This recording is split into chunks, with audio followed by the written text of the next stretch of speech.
रामकृष्ण हरे. सज्जन हो, जात नव्हे गुण पहा, अशा अर्थाचा आजचा हा आपला भाग आहे. प्रत्यक्ष भगवंतसुद्धा उंच नीच मानत नाही, तो गुण पाहतो, भाव पाहतो. तुकाराम महाराज म्हणतात, उंच नीच काहे नेने भगवंत, तिष्ठे भाव भक्ती देखोनिया, दासी पुत्र कन्या विदुराच्या भक्षी, दैत्या घरी रक्षी प्रल्हादासे. मोठा अभंग आहे आपला. अभंग आज प्रतिपाद्य विषय नाही आहे, आपला प्रतिपाद्य विषय आज तुकाराम महाराजांचा अभंग आहे. पहा काय म्हणताय तुकाराम महाराज. आपणा लागे काम वाण्या घरी गुळ. आपलं काम काय आहे, आपल्याला काय पाहिजे आहे ते पहा. ते न पाहता इतरच माणसं बाकीचं पाहत असतात. तुकाराम महाराज म्हणतात, आपणाला काय पाहिजे? गूळ पाहिजे. आपल्याला पोळ्या करायच्यात आणि दुकानात जाऊन गूळ आणायचा आहे. मग एकाला सांगितलं बायकोने, जाओ गूळ घेऊन या, 5 किलो गूळ आणा. तो म्हणतो ठीक आहे. आणि वाण्याच्या दुकानात जातो आणि त्या वाण्याची जात कोळ वगैरे विचारित बसतो. आपणा लागे काम वाण्या घरी गुळ. गुळ कोणा घरी आहे? वाण्याच्या घरी आहे. मग त्याचं जातन कुळण हे विचारायची काय गरज आहे? नाही, आम्हाला ते जात कुळ असल्याशिवाय आम्ही कोणाचं काय घेत नाही. इथपर्यंत 16 ओहळ्यावरून मागे एक प्रकरण झालं 1.5 वर्षापूर्वी, की बाईने 16 नेसून स्वयंपाक केला नाही म्हणून तिला कामावरूनच काढलं. केवढं ते प्रकरण गाजलं होतं. सांगायचा मुद्दा काय, की बाह्य म्हणजे शरीराचे रंग आणि शरीराचे जे या गोष्टी आहेत ना, तर त्याच्याही अलीकडे कपडे, त्याच्यावरचे कपडे, त्याच्यावर मग त्याला 16 म्हणायचं आणि त्याला पवित्र मानायचं. मग शरीर कसं का असाना, त्याच्या आतमध्ये सुद्धा काय भरलेलं आहे सगळ्यांना माहिती आहे. सगळं मलमूत्र आत भरलेलं आहे. पण माणसं काय पाहतात? जे पाहायचं ते पाहत नाही. जे शुद्ध स्वरूप आहे आणि ज्याला सच्चित आनंद आत्मा म्हणतो, इथपर्यंत जाण्याच्या ऐवजी त्याच्या बाहेर अरे किती बाहेर. तुकाराम महाराज म्हणतात, व्यवहारामध्ये जे काही पाहायचं ना ते पहा, बाकी ठिकाणी डोकावून तुम्हाला काय करायचं आहे? आपणा लागे काम वाण्या घरी गुळ. आपलं काम कशाचं आहे? गरज कशाची आहे? गुळाची आहे.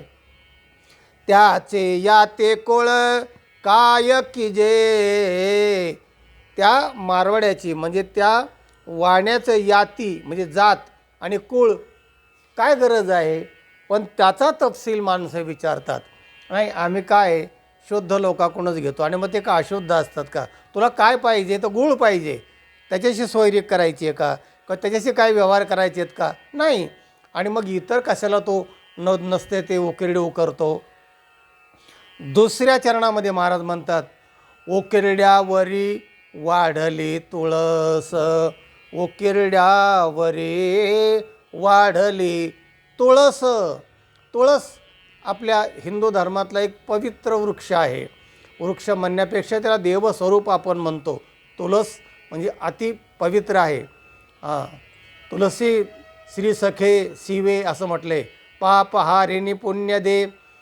तर ती तुळस जर उकिरड्यावर वाढली असेल तर ती तुळस अमंगळ कशी मानायची?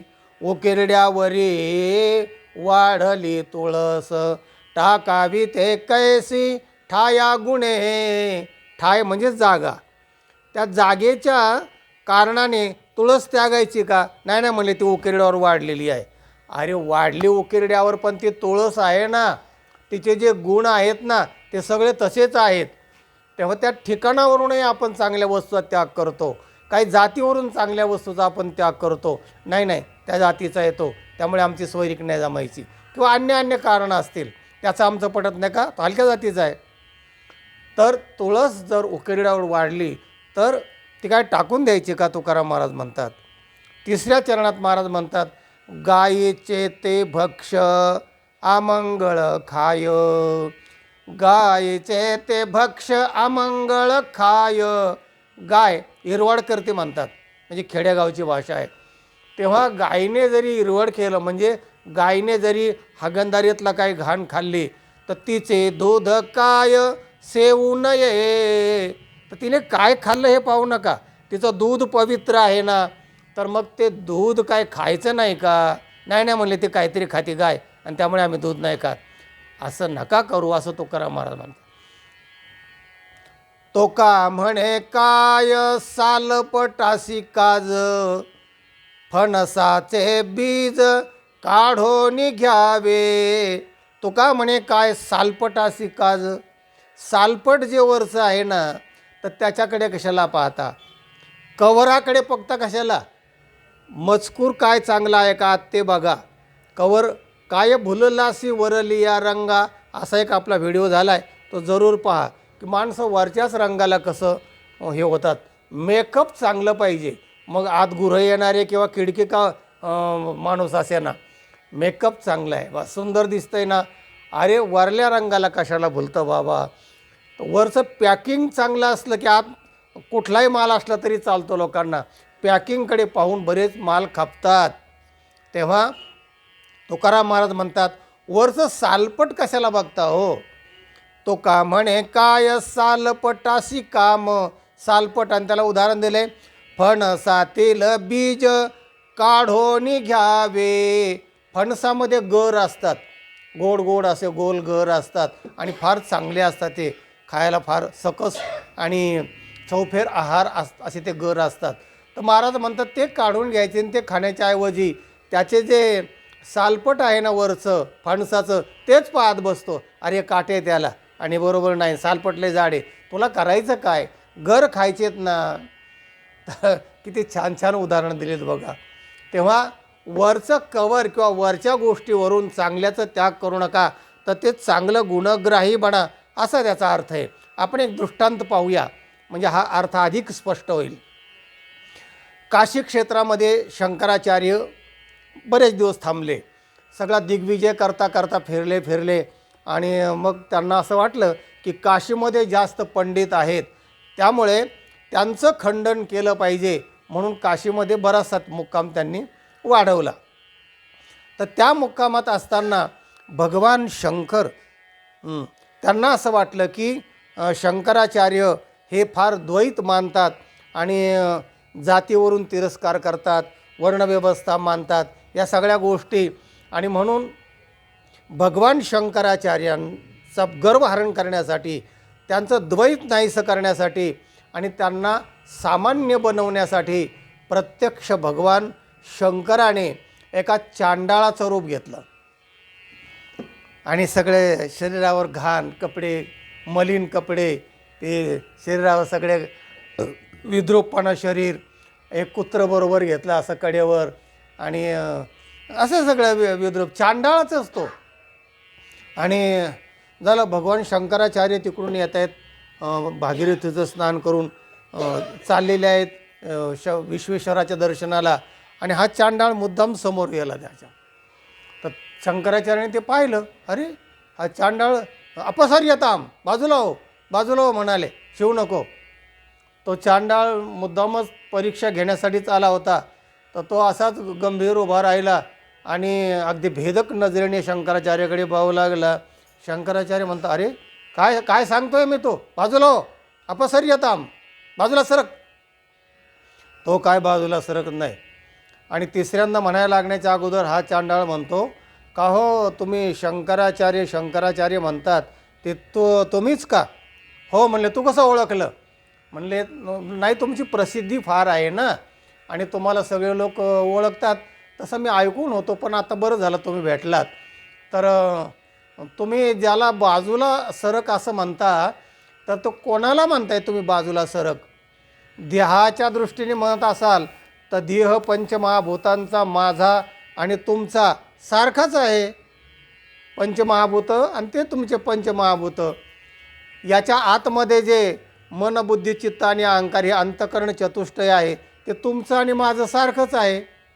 त्याच्या आतमध्ये बुद्धी आणि त्याच्या आतमध्ये जे आत्मा आहे सच्चिद आनंद स्वरूप, तो तुमचा आणि माझा सारखाच आहे. झोप तुम्हाला येते, मला पण येते. मग या सगळ्या अवस्था, या सगळ्या रूप हे जर तुमचे आणि माझे जर सारखे आहेत, आता तुम्ही चांडाळ मला ज्याला म्हणताय की जरा घाण दिसते, अमुक दिसते, तमुक दिसते, अरे पण ते तुझ्या शरीरात पण आहे ना, ती फक्त बाहेर आलेली नाही आहे. कोणाची तेव्हा रक्तपित्त म्हणून बाहेर येऊ शकतं, पांढरे डाग बाहेर येऊ शकतं, काय पण बाहेर येऊ शकतं, त्यात आहे सगळ्या शरीरामध्ये. तेव्हा तुम्ही कोणाला बाजूला हो म्हणताय? शरीराला म्हणताय तर शरीर तुमचं माझं सारखं आहे. तुम्ही आतल्या शरीराला म्हणताय तुमचं माझं सारखं आहे. आहार, निद्रा, भयमैथुनन तुमचं माझं सारखं आहे. तुम्ही कोणाला बाजूला हो म्हणताय? अरे बाप रे, हे अद्वैत तत्त्वज्ञानाची भाषा शंकराचार्यांनी ऐकल्यावर स्तंभित झाले, एकदम चित्रासारखे पाहायलाच लागले. निरखून पाहिलं त्यांनी, त्यांच्याकडे निरखून पाहिलं आणि दृष्टादृष्टी झाल्यानंतर शंकराचार्यांना असं वाटलं की हा काय चांडाळ सामान्य नाही आहे, काहीतरी भगवत स्वरूप धारण करून आला आहे. माफ करा म्हणाले, तुम्ही कोण आहात सांगा. आणि मग भगवान शंकराने आपलं रूप प्रगट केलं आणि मग शंकराचार्यांनी नतमस्तक झाले. आणि भगवान शंकराचार्य मग त्यांनी आपलं कबूल केलं की मी द्वैत जाणत होतो आणि मी तिरस्कार करत होतो, पण तसं करणं काय बरोबर नाही, तत्वाला धरून नाही आहे. आणि मग भगवान शंकराने शंकराचार्यांना सांगितलं की आता तुम्ही सामान्य राहात, चला तत्त्वज्ञान सांगा, विवेक करा, विवेकाने अज्ञानाच्या गाठी सोडा, जीवशिवाची गाठ ती सोडा, तुम्ही सच्चिदानंद स्वरूप आहेत याचं विवेचन करून सांगा. सारासार विचार ज्याला म्हणतात ना, तसं निरक्षरण न्यायाप्रमाणे सगळं सांगा. पण तुम्ही प्रत्यक्ष जर कोणाचा द्वेष करत असाल, शरीरावरून, जातीवरून, चांडाळ, हा महार, हा मांग, हा चांबार, तो अमुक, तर हे काय बरोबर नाही. असं मग ते शंकराचार्यांना वाटलं की अरे बरोबर आहे. आणि मग तिथे तो विषय संपला, त्यांना आशीर्वाद दिला आणि भगवान शंकराचार्य गेले. मुद्दा असा आहे की जात नव्हे गुण पहा. एक हिंदी सुभाषित असंच आहे बघा, की असं म्हणतात, जाती न पूछिए साधो की पूछ लीजिए ज्ञान, मोल करो तरवार का पडना दीजिए म्यान. तर सज्जन हो, या सगळ्या गोष्टी तत्त्वज्ञाने जाणलंच पाहिजे, बाह्य रूपही जाणलं पाहिजे. हा या व्हिडिओचा तात्पर्य अर्थ आहे. हा व्हिडिओ इतरांना पाठवा, लाईक करा. ज्यांनी चॅनलला सबस्क्राईब केलं नाही त्यांनी जरूर सबस्क्राईब करा. रामकृष्ण हरे.